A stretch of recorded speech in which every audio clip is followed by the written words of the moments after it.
মুভির প্রথম সিনে আমরা রক্তাক্ত অবস্থায় একটি মেয়েকে গভীর জঙ্গলে একা ঘুরতে দেখি।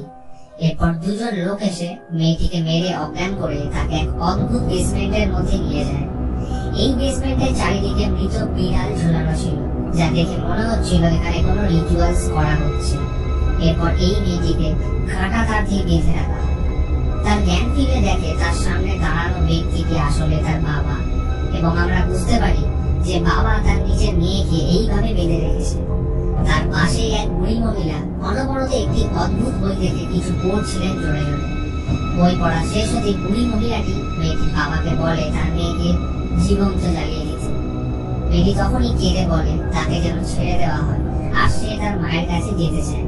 মেয়েটির বাবা তখনই বলে ওঠে তার কাছে আর যেতে হবে না, কারণ তুমি নিজেই মাকে মেরেছো। কথাটি শেষ করে তার মেয়ের উপর পেট্রোল ঢালতে শুরু করে। এরপর লাইটার জ্বালাতে আমরা দেখি মেয়েটি হঠাৎ শয়তানে পরিবর্তিত হয়ে তার দিকে তাকিয়ে হেসে বলে তার অবস্থা মায়ের মতনই হবে।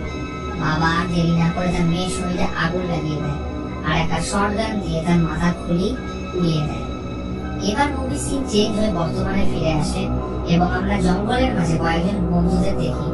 তাদের মধ্যে ডেভিড নামের একটি ছেলে, তার গার্লফ্রেন্ড ন্যাটলি এবং তার বন্ধুদের সাথে জঙ্গলের মাঝে ডেভিডের পুরনো বাড়িতে ছুটি কাটানোর জন্য আসে। ভাই, আমার যদি কোনো বন্ধুর বাড়ি এইরকম জায়গায় হয়, তাহলে তার সাথে আমি কোনোদিনই এখানে আসবো না। ওকে, এরকম ভুলভাল জোকসকে সাইডে রেখে মুভিতে আসা। বন্ধুদের মধ্যে একজনের নাম অলিভিয়া, একজন এরিক, এবং সাথে ছিল ডেভিডের বোন মিয়া। পরিবারকে সামলানোর স্বার্থে ডেভিড তার অসুস্থ মা এবং বোন মিয়াকে তার কাছে রেখে দিয়ে শহরে চলে যায় কাজের জন্য। পরবর্তীকালে তার মায়ের অবস্থা আরো খারাপ হলে তিনি মারা যান। মায়ের মৃত্যুর শোক সামলাতে না পেরে মিয়া ড্রাগ অ্যাডিক্ট হয়ে যায়। ড্রাগের সাইড এফেক্টের কারণে মিয়ার এখানে হঠাৎ প্যানিক অ্যাটাক হয়। সে জানায় এই ঘরের নিচের বেসমেন্ট থেকে এক অদ্ভুত পচা গন্ধ আসছে, কিন্তু সেই মুহূর্তে উপস্থিত সকল বন্ধুরা এই কথা শোনার পর ভাবে যে ড্রাগ না পাওয়ার কারণে হয়তো তার এইরকম অতিক্রম হচ্ছে। কিন্তু ডেভিডের পোষা কুকুর একটি রক্তমাখা সিক্রেট দরজা খুলে পায় বেসমেন্টে। ডেভিড সেই বেসমেন্টে ঢুকলে দেখে চারিদিকে বিড়ালের মৃতদেহ ঝুলছে। সে ভাবে এটি কোনো শিকারীর হয়তো কাজ হবে, তাই সে এই লাশগুলোকে সরানোর ব্যবস্থা করতে লেগে পড়ে। এরিক এই বেসমেন্টের কোণে একটি অদ্ভুত বই খুঁজে পায়, যার মধ্যে কিছু অস্বাভাবিক সাংকেতিক চিহ্ন আঁকা ছিল। আশা করি আপনারা বুঝে গেছেন এটাই ছিল মুভির প্রথম সিনে দেখানো সেই বেসমেন্ট, এবং এরিক যে বইটা খুঁজে পেয়েছে সেই বইটাই আসলে বুড়ি মহিলাটি তখন পড়ছিলেন। সে এই বইটাকে কৌতূহলবশত পড়তে শুরু করে। বইয়ের প্রথম পৃষ্ঠায় লেখা অনুযায়ী যে এই বইয়ের মন্ত্র পড়বে তাহলে সে নরকের দরজা খুলে দেবে এবং সেখান থেকে শয়তান প্রবেশ করবে, যাকে কোনোভাবেই আটকানো সম্ভব হবে না। এটাকে পড়া মাত্রই আমরা দেখতে পাই কিছু একটা অজানা শক্তি পার্থিব জগতে হঠাৎ যেন প্রবেশ করল। মিয়া তখন বাড়ির বাইরেই ঘুরছিল, আর পরক্ষণে সেই অজানা শক্তি তার উপর অ্যাটাক করতে এর প্রভাবে সে মনে করতে শুরু করে। আর হঠাৎই তার কিছু ভালো না লাগায় সে কাউকে না বলে গাড়ি নিয়ে সেখান থেকে চলে যায়। জঙ্গলে কিছু দূরে যাওয়ার পরে তার গাড়ির সামনে রক্তাক্ত অবস্থায় একটি মেয়েকে দাঁড়িয়ে থাকতে দেখে সে মেয়েটিকে বাঁচাতে গিয়ে গাড়ির গাছের সাথে ধাক্কা মারে।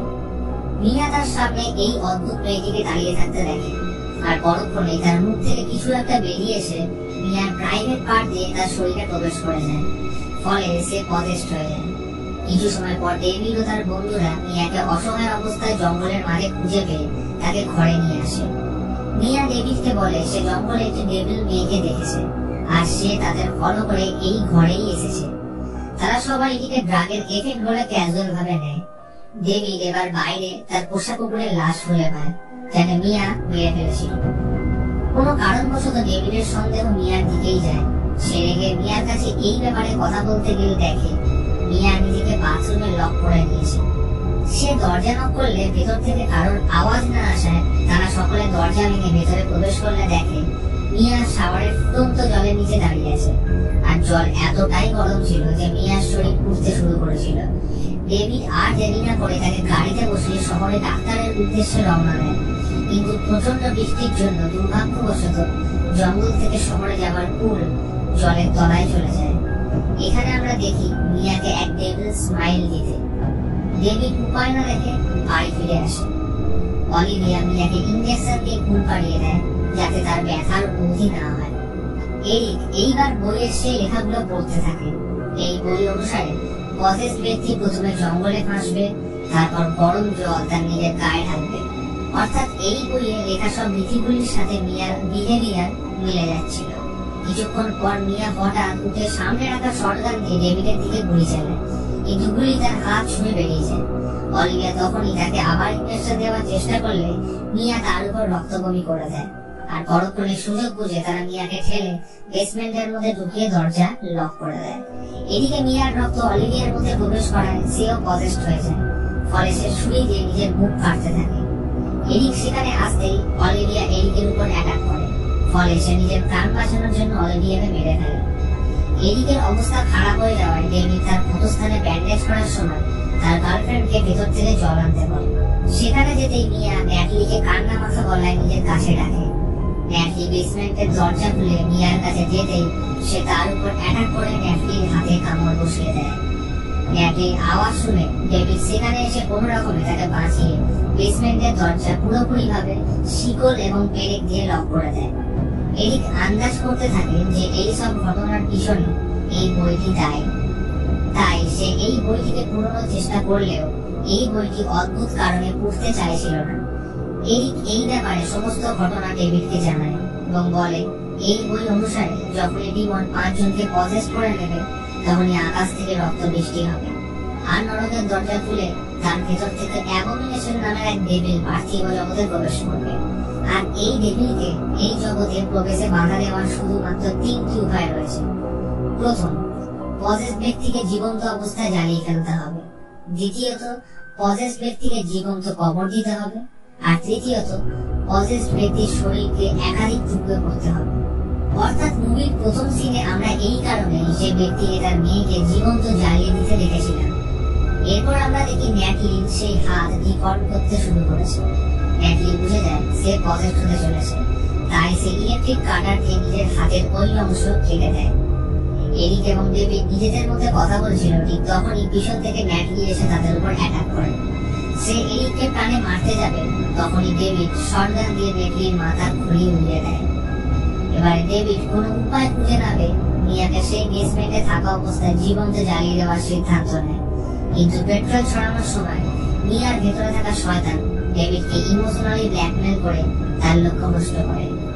এরপর ডেভিড সিদ্ধান্ত নেয় তার বোনকে শেষবারের মতন বাঁচানোর চেষ্টা সে করবে। তার প্ল্যান অনুযায়ী মিয়াকে সে জীবন্ত কবর দেবে, কারণ বই অনুসারে কবর দেওয়ার পর ডেভিল তার বোনকে ছেড়ে চলে যাবে এবং তখনই মিয়াকে সে আবার কবর থেকে তুলে ইলেকট্রিক শক ওয়েভ দিয়ে বাঁচিয়ে তুলবে। প্ল্যান অনুযায়ী সে বেসমেন্ট খুলে মিয়াকে আনতে গেলে সে ডেভিডের উপর অ্যাটাক করে জলে ডুবিয়ে মারতে চেষ্টা করে, কিন্তু এরিক পিছন থেকে এসে মিয়ার মাথায় মেরে অজ্ঞান করে ডেভিডকে সেইবারের মতন বাঁচিয়ে নেয়। এইসব ঘটনার পর এরিকের প্রচন্ড রক্তপাত হওয়ার কারণে সেখানেই মারা যায়। ডেভিড মিয়ার অবচেতন বডিকে তুলে এনে কবর দেয় আর ডিমন মিয়ার শরীর ছেড়ে বেরিয়ে যায়। ডেভিড এইবারে তাকে কবর থেকে তুলে ইলেকট্রিক শক ওয়েভ দিয়ে বাঁচিয়ে তোলে এবং তার প্ল্যান সাকসেসফুল হয়। এইবারে যখন আমরা ভাবছি যে সবকিছু ঠিক হয়ে গেছে, তখনই আমাদের আশার উপর জল ঢেলে পজেসড এরিক সেখানে এসে হাজির হয় আর বড় করে সেটি কাঁচের টুকরো ডেভিডের গলায় বসিয়ে দেয়। ডেভিড কোন রকমের মিয়াকে সেই ঘর থেকে বের করে দিয়ে দরজা লক করে নিজেকে এবং পজেসড এরিক সহ ঘরে আগুন লাগিয়ে দেয়। ফলে তাদের দুজনের মৃত্যু হয়। মুভির এন্ডিং হয়তো এইখানেই হতে পারত, কিন্তু মুভির টুইস্ট এখানেই আসে। কারণ বই অনুযায়ী যদি ডিমন 5 জনকে পজেসড করে নেয়, তাহলে অ্যাবোমিনেশন নামক সেই ডেভিল নরক থেকে বেরিয়ে আসবে আর তখনই আকাশ থেকে রক্ত বৃষ্টি হবে। তো ডেভিডই ছিল সেই পঞ্চম ব্যক্তি যে মৃত্যুর কিছু সময় আগেই পজেসড হয়ে গেছিল। ফলে রিচুয়ালস পূর্ণ হওয়ার কারণে আকাশ থেকে রক্ত বৃষ্টি হতে শুরু করে আর পর মুহূর্তে মাটির ভিতর থেকে অ্যাবোমিনেশনকে উঠে আসতে আমরা দেখতে পাই।